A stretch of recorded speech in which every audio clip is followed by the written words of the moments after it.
Joan Rivers said that Michelle Obama was a man before she died. Was that a joke? I thought it was a joke. I thought it was a joke too, but the way she said it wasn't like jokey. She was like, oh, come on, everybody knows Michelle Obama's a man. Like, remember that? Yeah, like, would Big Mike kill you for that? Well, I think she died because she had 1,000 plastic surgeries. But yeah, she was going under. Yeah. She just sees these big black arms coming over her face. Big Mike. Bro. Oh, We no. have every right to demand that the men in our lives do better by us. We have to use our voices to make these choices clear to the men that we love. Our lives are worth more than their anger and disappointment. What's that pitter-patter sound I'm hearing in the background? It's the footsteps of Barack running to vote for Trump. When Joe Rogan's unfiltered honesty meets Greg Gutfeld's sharp-edged wit, the result is a fearless and entertaining critique of one of America's most iconic political couples, Michelle and Barack Obama.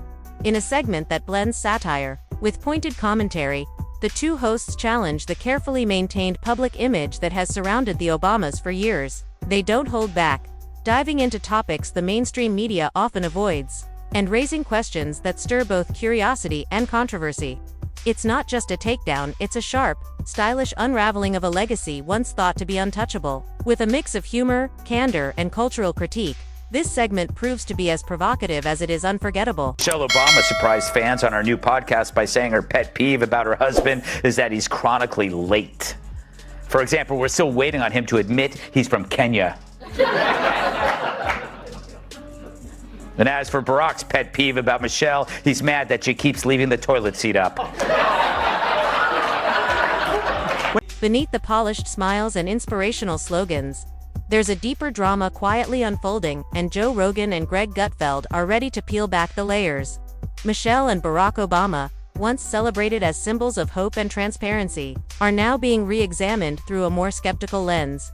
Their public image, carefully maintained and media-approved, is beginning to show cracks. With their signature blend of humor and sharp commentary, Rogan and Gutfeld dig into the untold stories and unanswered questions surrounding the Obamas, not with malice, but with a torchlight of curiosity and a laugh track sharpened for truth. The result is bold, entertaining, and bound to spark conversation. They run in the country. Knowing what you know now, do you wish like you had a third term? You know what, if I could make an arrangement where I had a stand-in, a front man or front woman, and they had an earpiece in, and I was just in my basement in my sweats, looking through the stuff, and then I could sort of deliver the lines, but somebody else was doing all the talking and ceremony, I'd be fine with that. We used to think he was actually running the country, and now they're like, no, he didn't even see those executive orders. That was all auto-penned. Michelle thinks American men suck. Let me warn you, your rage does not exist in a vacuum. If we don't get this election right, your wife, your daughter, your mother, we as women will become collateral damage to your rage. Barack Obama, once the face of hope and change, the man behind the iconic "Yes, we can now" looks more like a polished brand ambassador than a political visionary. These days, he's headlining Netflix specials, signing lucrative book deals, and rubbing shoulders with tech giants like he's gunning for a corner office in Silicon Valley. Joe Rogan didn't hold back, pointing out the shift from leading a nation to managing high-profile side gigs that cater to the billionaire elite. It's a sharp contrast. The same figure who once challenged income inequality is now living in sprawling estates, networking with the very CEOs he once critiqued. The irony isn't lost. Obama's journey from public servant to media mogul is as profitable as it is revealing. The country's almost back to normal before World War III. COVID was just so strange. We lost a lot of people during COVID, and most of them are still alive. Yeah. Before COVID, I would have told you that vaccines are the most important invention in human history. After COVID, I'm like, I don't think we went to the moon. I think Michelle Obama's got a dick. I think Pizzagate is real. I think there's direct energy weapons and Michelle Obama, once hailed for her uplifting message to young girls when they go low, we go high, has taken a surprising turn from inspiration to enterprise. From pajamas and skincare to chocolate and wellness books, her brand has expanded into a full-blown lifestyle empire. Greg Gutfeld didn't miss the irony. noting how her platform of authenticity now comes bundled with product launches and merchandise lines. What started as a call to empower young women now often ends with a checkout link: buy a mug to feel bold, try a moisturizer to feel inspired. Whether it's savvy business or overextended branding, the shift is raising eyebrows and questions alike. Saying that Michelle Obama should run for president. If she won, she could pull her cock out and China would just give up. I was wheezing. I couldn't breathe. Big Mike. Big Mike. You know, just so proud of how you are being a role model for dealing with a child that's transgender. Absolutely. And that's, you know, that warms my heart, particularly as a Black man. Together, Barack and Michelle have transformed the Obama name into a global lifestyle brand, part inspiration, part entertainment.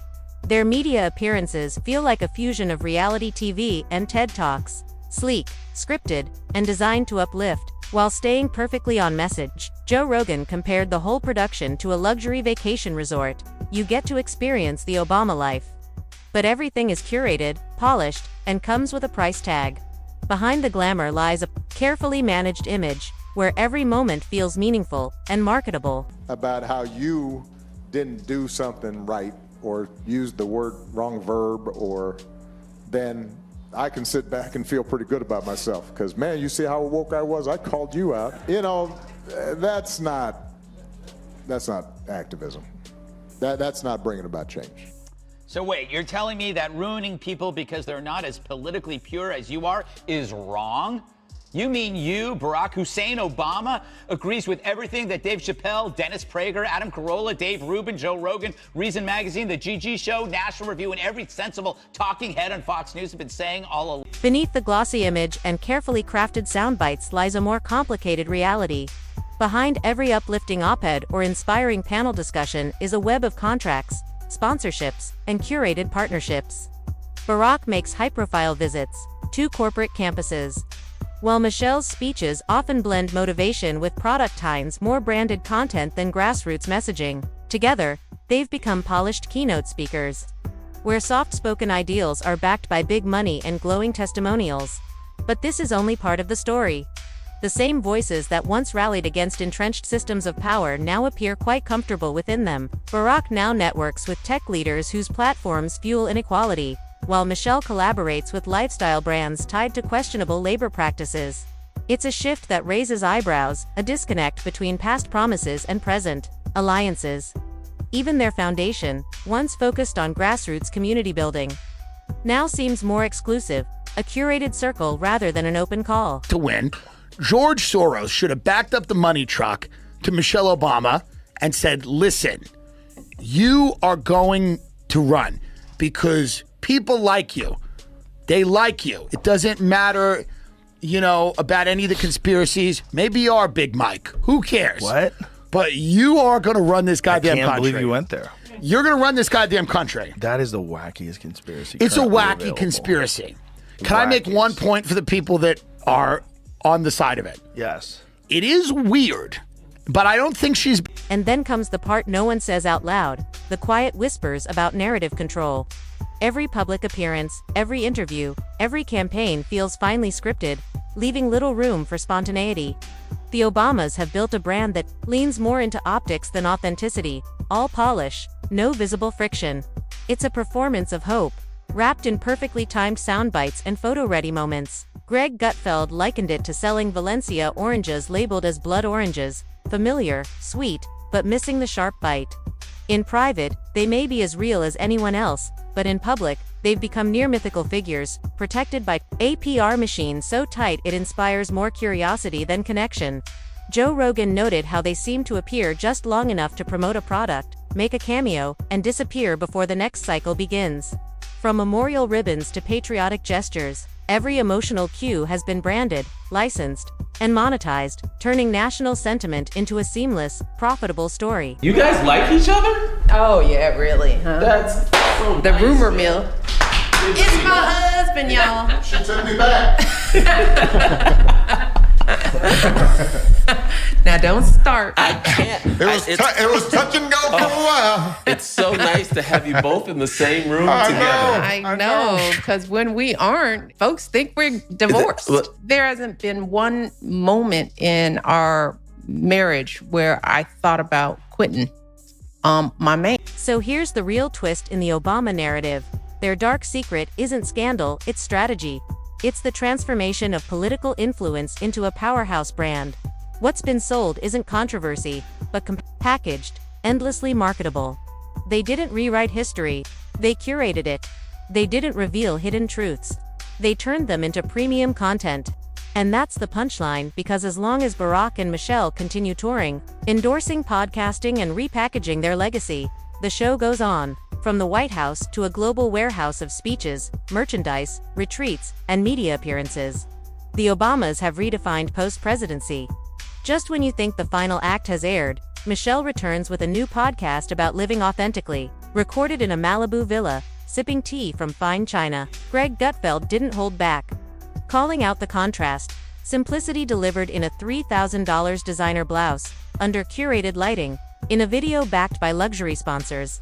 If this is authenticity, it seems to come with a stylist and a lighting crew, and maybe a price tag big enough to refinance a city. Obama claimed credit for our current economic boom yesterday. President Trump fired back, saying the boom is due to rolling back Obama's policies by cutting regulations and taxes. So who's right? Who cares?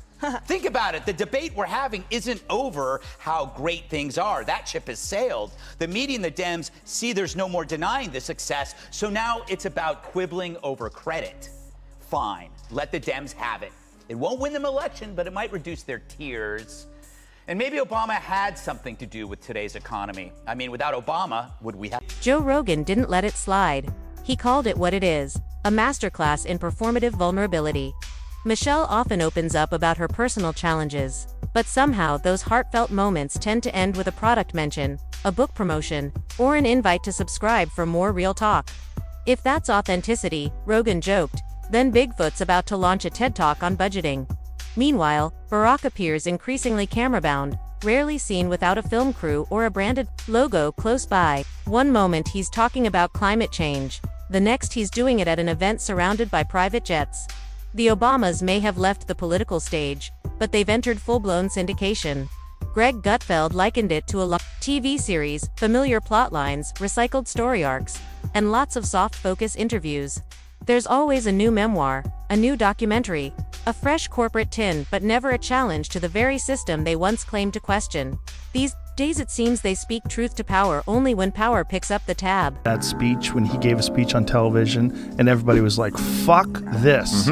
And then they go, it kind of just went away. It was one of the most beautiful moments in modern American history. People really actually stood up and stopped a war from happening. Today, I authorize the Armed Forces of the United States to begin a limited military action in Libya in support of an international effort to protect Libyan. Their Netflix series, highlighting the lives of working Americans, is heartwarming until you realize that none of the featured families could likely afford the Obamas' speaking fees. The couple that once rallied the nation under the banner of hope has now turned that very word into a trademarked asset. Hope has become a brand, a slogan, a product, a pitch. It's no longer just something to believe in. It's something to license. Joe Rogan called out the surreal contrast, watching Barack Obama narrate a documentary on economic fairness while living in a beachfront estate that looks like the headquarters of a Bond villain. Something feels off when the person warning about income inequality owns a backyard bigger than a county fairground. And yet, some of the most controversial parts of their legacy, drone strikes, surveillance expansions, bureaucratic scandals, remain mostly untouched in public conversations. Instead, the Obamas have mastered the pivot: speak smoothly, move quickly, and distract with metaphors about community gardens and unity, all while the real questions go unanswered. Kids, were they private or public? Like, when was that, when he was a senator? I don't know. I just know that Like, he was a senator, right? Yes, Before he became president. for sure. So I don't- what, law school, yeah. Senate? I have no issue because I want to live. I have no issue with Big Mike. I don't care that they killed that sex slave in Martha's Vineyard. That's what happens to sex slaves. They drown in ponds. That's what happens. You fuck the ruling class, you drown a pond. That's what happens. If you get your little mouthy, you go into the pond. I don't have a problem with it. I have no problem. I think it's good. I actually think it's good. I think it makes our country fun. I think it makes us unique. I think Putin and them are scared of that shit. They do it all the time. I think Putin and the Chinese are like, you don't know what's going on there. Because they got people that maybe they're men, maybe they're women, we don't know. Greg Gutfeld didn't hold back, mocking what he called the Obama strategic forgetfulness, almost like it's a course taught at elite universities. The issue, he suggested, isn't just what they've done, it's what they consistently avoid discussing. Michelle often speaks of unity, but rarely revisits the contentious school reform debates from their tenure. Barack talks about peace, but sidesteps the expanded military operations that unfolded quietly under his administration. And the brilliance, they know exactly what they're doing. Their legacy depends on steering clear of dormant controversies. That's why the speeches stay broad, the interviews are tightly edited, and the books feel more polished than personal. You can practically hear the internal script, smile, nod, and never drift from the approved narrative. Joe Rogan, of course, didn't let it slide. He pointed out the ultimate irony. Barack, who once railed against corporate lobbying, now mingles with Silicon Valley elites like it's summer camp for tech billionaires. These are figures who wouldn't recognize policy if it came in a sleek app interface, yet they're now close with the former leader of the free world. It's not just contradiction. It's high-end performance art with a private jet waiting just off stage. Rumors continue to escalate for the Obamas. Hopefully they can settle it like men. Terrible that you would applaud that. And then there's Michelle, now offering life coaching through streaming platforms. Because nothing says we're still relatable quite like a multimillionaire giving advice to single moms on how to find balance. All while a personal chef preps a 7-course organic lunch. The tone deafness is so striking. Gutfeld joked it makes Gwyneth Paltrow's wellness empire look grounded. His summary: the Obamas didn't quietly step away from public life. They rebranded it. Their political exit became one of the most successful entrepreneurial reboots in American history. Like the McDonald's of idealism, they serve up nostalgia with every product, smiling as if they're still on the campaign trail. They've mastered the art of staying relevant by saying less, doing little, and wrapping it all in the language of social justice. In this new phase, action is optional. It's the illusion that does the work. Look empathetic, speak in broad values, and let the public fill in the gaps with warm memories of hope and change. Calling out Oprah and Michelle Obama for hypocritical speeches at the DNC. Watch. She's up there talking about income inequality. Like, hey, lady. Yeah, I know. You're rich as like, how is that equal? And also, when Michelle Obama was saying, I think she was saying her mother or grandmother was always suspicious of people who took more than they needed. Yes. Like, Yeah. you're Yeah, worth so much money. Take more than they need. The Obamas have 4 mansions. The Obamas have gradually shifted from being public servants to curators of their own legacy, managing the narrative like a museum tour, where the statues are polished, the controversial exhibits are roped off, and the gift shop sells branded tote bags. Even longtime admirers have begun to quietly ask, why haven't they spoken about this? Or why are they silent on that? The answer seems clear.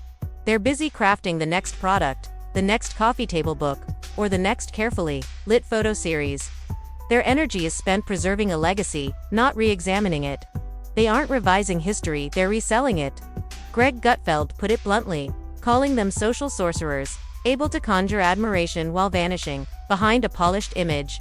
They're not leading new movements, they're licensing them. What could have been a platform for challenging systems has become a well-oiled brand machine, complete with slogans and merchandise. The road they chose wasn't disruptive, it was marketable. But now, the curtain's beginning to lift. The critiques are louder, the laughter sharper, and the image less bulletproof. Because when the lights dim and the slogans fade, what remains is a reflection, not of change, but of 2 people who mastered the game, and may have lost sight of why they ever entered it.